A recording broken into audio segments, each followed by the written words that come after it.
বন্ধুরা সকালবেলার এই নাস্তাটা রেডি করতে মাত্র 5 মিনিট সময় লাগে আর মাত্র 10 টাকা দেয় এই সুন্দর একটা রেসিপি বানানো যায় আর মন বইরা খাওয়া যায়। তো যাই হোক এইটা ছোট থেকে বড় সবাই পছন্দ করব।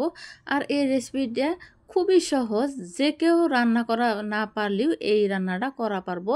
তো চলো তোমার দেখানে এই রান্নাটা কিভাবে করলাম। তো প্রথমে রান্নাটা করতে লাগবো 1 প্যাকেট ম্যাগি। তো আমি একলা খামো ওই জন্য 1 প্যাকেট নিয়েছি আর নিছি মাত্র 10 টাকা দামের একটা ম্যাগি নিছি। তো হেনে আছে 2 মিনিটে 2 মিনিট আছে, কিন্তু আমি 5 মিনিটে রেডি করছি। তো যাই হোক, আর ম্যাগিটা যে বানামু আমি জাল দিয়ে বানামু না, তার জন্য আমি একটা দিয়ে দিলাম, সসপ্যান দিয়ে দিলাম। সসপ্যানের মধ্যে এনে পানি টানি কিছু ব্যবহার করবো না, দিয়ে দিলাম লিকুইড দুধ পর্যাপ্ত পরিমাণে। 1 প্যাকেট ম্যাগি রাঁধতে যে পরিমাণে নাগবো ঠিক ওই পরিমাণ অনুযায়ী দিয়ে দিলাম। তো তোমরা যদি বেশি করে ম্যাগি না তাহলে কম বেশি করে দেওয়া পারো।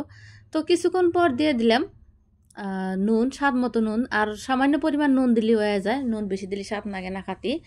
এখন দিয়ে দিলাম 2টা ছোটো এলাচি, যাতে খুবই সুন্দর একটা গ্রান আসে, ওই জন্য 2টা ছোটো এলাচি দিয়ে ভালো করে নাড়াচাড়া করে নিতেছি। মানে পর্যাপ্ত পরিমাণে এটা জাল দেওয়া লাগবো। তো অনেকক্ষণ সময় জাল দিছি, তারপর দিয়ে দিলাম ম্যাগি গোনা। তো ম্যাগি গোনা আমি হেনে বাইঙ্গা নেনে, মানে বড় বড় সাইজের থাকলে দেখতে ভালো লাগবো আর খাতেই ভালো লাগবো, ওই জন্য দিয়ে দিলাম। তো এখন আমি এটাকে অনেকক্ষণ সময় জাল দিব ভালো করে, যতক্ষণ পরিমাণে না এটার দুধটা শুকায় গেছে অতক্ষণ পরিমাণে। তো হেনে দিয়ে দিলাম সামান্য চিনি, হেনে বেশি চিনি নাকবো না, অল্প চিনি হইলে হয়ে যাবো। আর চিনিটা নিজের পরিমাণ অনুযায়ী দিলি হইলো, যে যেরকম মিঠা খায় ঠিক ওই পরিমাণে দিয়ে দিলি হইলো। তো অনেকক্ষণ জাল দেওয়ার পর এই যে এরকম হয়ে গেছে গা, মানে দুধটা একদম আঠা আঠা হয়ে গেছে গা, এটা সম্পূর্ণ হয়ে গেছে গা। তোমরা যদি পাতলা খাবার চাও তাহলে পাতলা রাখা পারো, আর যদি ঘন করে খাবার চাও তাহলে ঘন রাখা পারো। তো আমি এই যে হেনে ঘন করে রাইহা নিলাম।